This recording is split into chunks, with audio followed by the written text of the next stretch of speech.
world today, a top UN political official has asked members of the United Nations to mount a strategic response to the conflicts in Syria and Libya so as to tackle the threat posed by the Islamic State.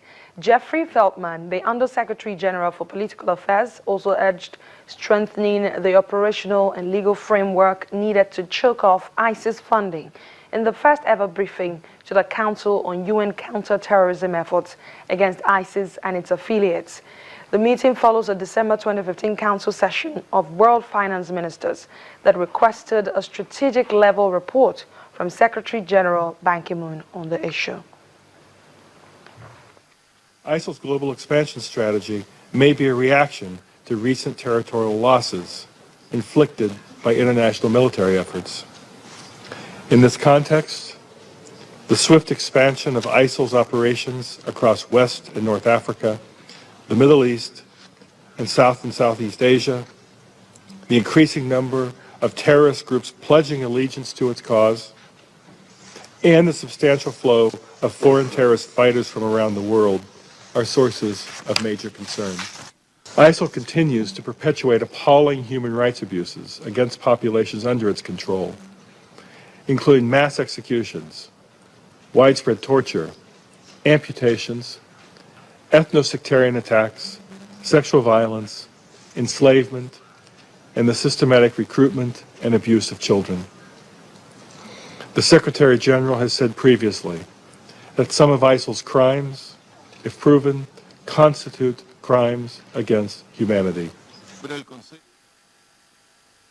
President Idris Deby of Chad has promised to reintroduce constitutional term limits if he wins a fifth term in the election slated for April.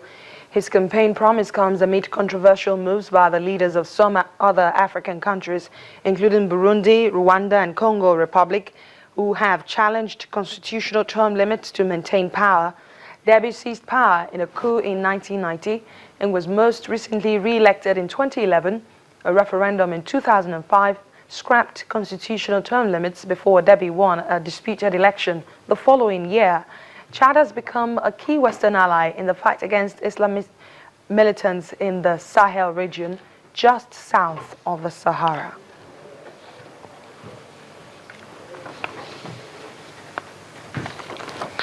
Well, let's take you to other stories now. About 56 people are said to have been killed following an attack by suspected Boko Haram militants on Dikwa, Borno State, northeast Nigeria. Although the figure of those killed has not been officially confirmed, the Borno State Emergency Management Agency told Channels Television that over 70 people were injured in the attack and are receiving treatment in the hospital in Maiduguri, the state capital. The attack was said to have been carried out yesterday, but news about the incident was not made public due to the remote location of the area. This attack comes barely 2 weeks after a similar one in Dalori, which left over 60 dead. These latest attacks are raising concerns over the claims that the insurgents have been technically defeated. Finally, on the world today, thousands of Haitians have brushed aside their political woes to take to the streets of Port-au-Prince to celebrate Carnival.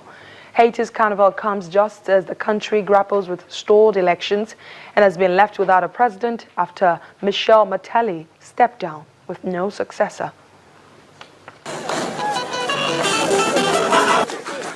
Music meets color on the streets of Port-au-Prince as thousands celebrate Haiti's Carnival. The carnival started later than scheduled after ex-president Michel Martelly stepped down on Sunday without a successor. But for local Emmanuel Sadri, there's no dampening the mood. It's true that the country is facing a great political problem, but it's an obligation for us to come here and have fun because it's our culture. Haiti is our country. Above all else, we need to have fun. Carnival in Haiti goes back to 1804, and not even the country's devastating 2010 earthquake was enough to eliminate celebrations.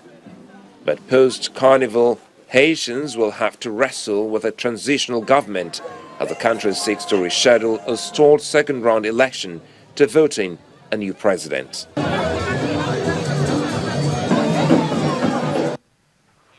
That's the world today. Thanks a lot for watching. I'm Adeshewa Josh.